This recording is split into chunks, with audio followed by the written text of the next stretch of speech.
Basi napenda nichukue nafasi hii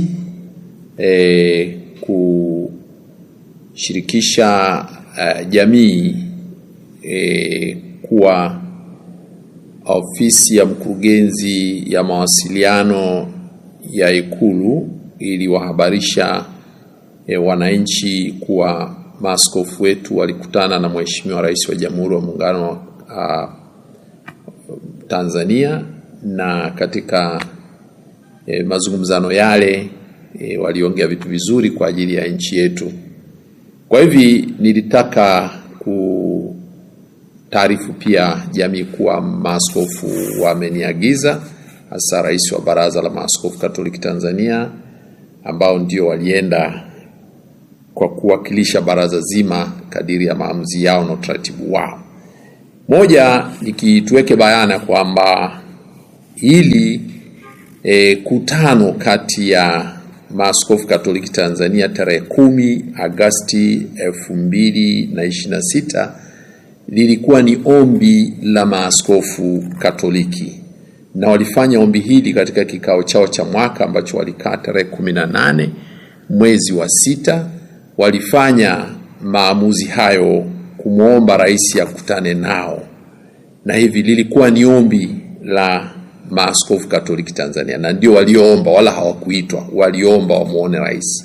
Na hii ilifuatia waliomba mwaka jana. Kwa bahati mbaya rais alikuwa ana majukumu mengi, na waliomba muda ule ule, waliomba wakutane naye mwezi wa 8 kabla ya uchaguzi wa 2025. Rais kwa bahati mbaya akasema ratiba yake imembana, hataweza kukutana nao.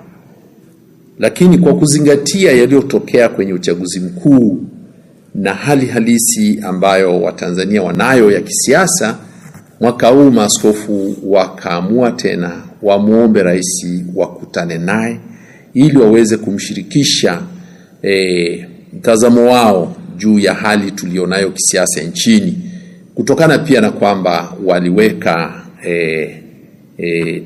bayana kwamba ili tutoke katika hali hii inabidi kwenda katika kusimamia ukweli na vile vile kutakana msamaha, kusameheana na hata kuponya nchi. Kwa hiyo kwa Kiingereza tunasema to admit the truth and then reconciliation, healing the nation. Kwa sababu haya kadiri ya viongozi wetu wa dini mambo muhimu sana ambayo waliona wajadiliane tena, pamoja kwamba walitoa msimamo wao, tafakari yao walichokuwa wameamua mwaka jana tarehe 15 Novemba 2025. Walitoa mapendekezo yao na mawazo yao na kinacho kadiri ya wao wanavyoona inafaa kifanyike, lakini bado wakaona ni muhimu tena waongee na rais wa Jamhuri ya Muungano wa Tanzania. Na kwa kweli wameshukuru sana kupokelewa na rais wa Jamhuri ya Muungano wa Tanzania. Ameacha shughuli zake, amewapa mazungumzano ambayo yameenda zaidi ya saa 1.5.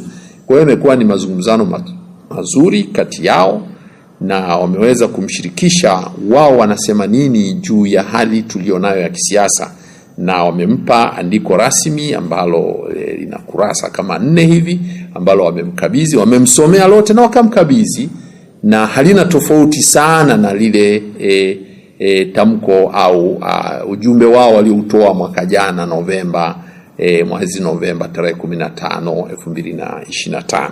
Kwa hiyo tupenda wananchi wafahamu kwamba lilikuwa ni ombi la maaskofu, hawakuitwa, walienda wao wenyewe wakiona ni muhimu kwa taifa kufika mahali tuweze kukubaliana na kilichotokea ni kitu gani, tukilaani hicho hasa cha mauaji na uharibifu wa mali. Halafu basi maaskofu wanasema sasa tufike mahali tuponye nchi na mambo mengine yaendelee, na hayo yaliyosababisha watu waingie katika hali za kuandamana na nini, basi na yenyewe yashughulikiwe.